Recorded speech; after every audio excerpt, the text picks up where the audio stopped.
500 meters at the end of this phase.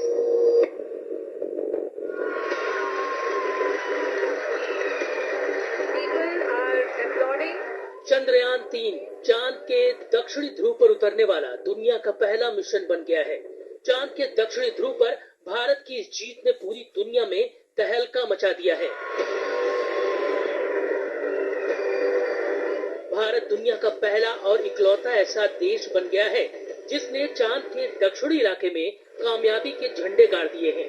आखिरी के 15 से 17 मिनट और 150 मीटर चांद से दूरी चंद्रयान 3 के लिए सबसे बड़ा चैलेंज बन गई थी, जिसे चंद्रयान 3 ने बड़ी सावधानी से पूरा कर लिया।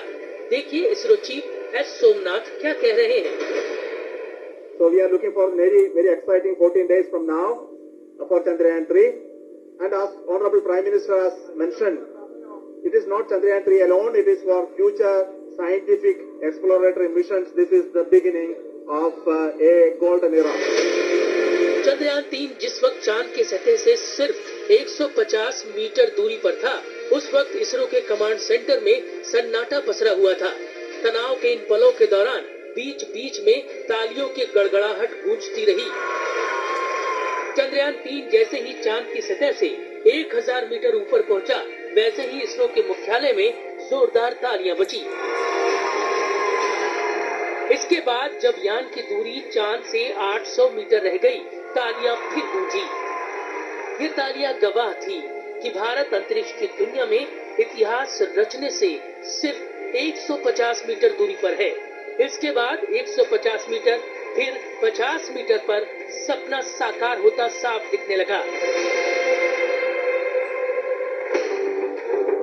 आखिरी के 50 मीटर के बाद कुछ देर की खामोशी थी, जिसे तालियों की जोरदार गूंज और गले मिलते वैज्ञानिकों के विजुअल्स ने तोड़ा। लाइव कमेंट्री ने बताया कि भारत ने इतिहास रच दिया है। चंद्रयान 3 सफलता से चंद्रमा के दक्षिणी ध्रुव पर उतर गया है। भारतीय समय अनुसार शाम 6:03 पर चंद्रयान 3 चांद के दक्षिणी ध्रुव पर उतरने वाला पहला मिशन बन गया। चंद्रयान 3 ने 140 करोड़ भारतीयों का सिर गर्व से पूरी दुनिया में ऊंचा कर दिया है। जब पूरा भारत इसरो के लाइव प्रसारण से जुड़ा हुआ था, तब पीएम मोदी भी वहीं से जुड़ गए और कुछ ही देर में वो खुशखबरी मिल गई जिसका भारत और भारतीयों को ही नहीं बल्कि विज्ञान में दिलचस्पी रखने वाले दुनिया भर के हर शख्स को था। इसरो ने ऐलान किया, भारत चंद्रमा के दक्षिणी ध्रुव पर अपना यान उतारने वाला दुनिया का पहला देश बन गया है।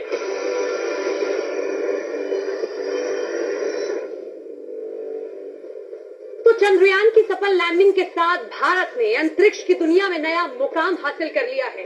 दुनिया के बड़े देश जिस जगह नहीं पहुंचे, हिंदुस्तान के लैंडर विक्रम ने उस जगह पर लैंडिंग की है, जहां से रोवर प्रज्ञान लैंडर विक्रम की मदद से इसरो को वो जानकारी भेजेगा जिससे दुनिया अब तक अनजान है।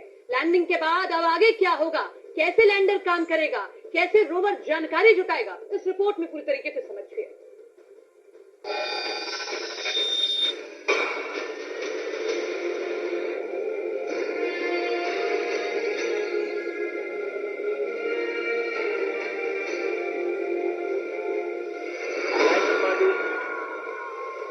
दुनिया में इस वक्त हिंदुस्तान की जय जयकार हो रही है। चंद्रयान 3 की कामयाबी ने देश का गौरव बढ़ा दिया है। ये तस्वीर उस गौरव की प्रतीक बनी है।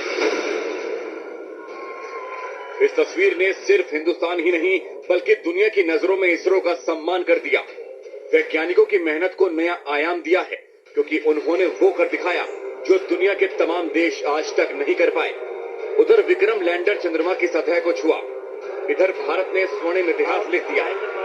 अब अगले 14 दिनों तक लैंडर विक्रम और रोवर प्रज्ञान चंद्रमा की उन तमाम जानकारियों को इसरो के हेडक्वार्टर तक भेजेंगे जिसे जानने के लिए दुनिया भर के देश ताक लगाए बैठे हैं।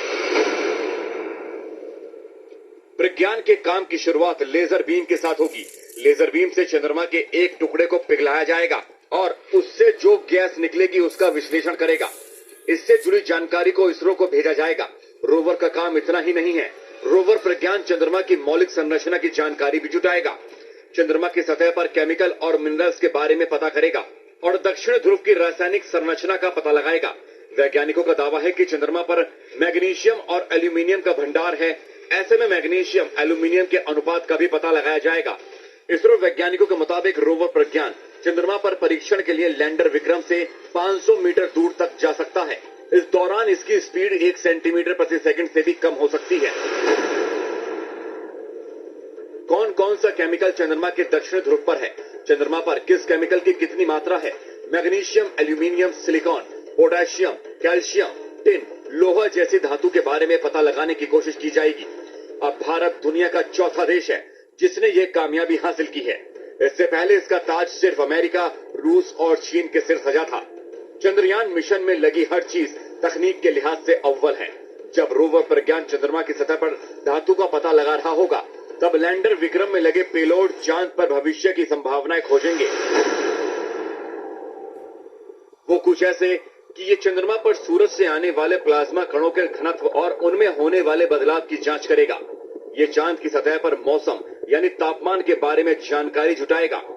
ये लैंडिंग साइट के 500 मीटर के दायरे में भूकंप या किसी दूसरी प्राकृतिक आपदा से जुड़ी जानकारी को हासिल करेगा। ये चांद के डायनामिक्स को समझने की कोशिश करेगा। चंद्रमा की जमीन पर रोवर प्रज्ञान के पहिए भारत की अमिट छाप छोड़ रहे हैं। अशोक स्तंभ और इसरो के लोगों की छाप चंद्रमा की सतह पर उसके गौरवशाली इतिहास को लिख रही है। रोवर और लैंडर की मदद से इसरो को वो जानकारी हासिल हो रही है जिसका उसे बरसों से इंतजार था। लगातार इसरो हेडक्वार्टर में चंद्रमा की नई तस्वीरें मिल रही हैं, जो चंद्रमा पर बढ़ते हिंदुस्तान के कदम को बता रही है। चांद पर भारत का परचम लहरा रहा है। इसरो के वैज्ञानिकों ने जो कर दिखाया वो कमाल है और उस पर पूरे देश को नाज है और हर देशवासी का सीना गर्व से चौड़ा हो चुका है। चाहे वैज्ञानिक हो या फिर जनता या हमारे देश के तमाम मंत्री, हर कोई वैज्ञानिकों को बधाई दे रहा है और चांद पर पहुंचने का गौरव महसूस कर रहा है। लैंडर मॉड्यूल चंद्रमा की सतह पे लैंड हो चुका है।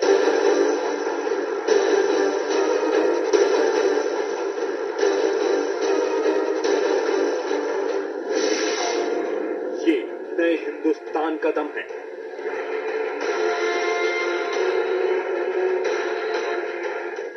नए इंडिया के वैज्ञानिकों की जी तोड़ मेहनत का फल है।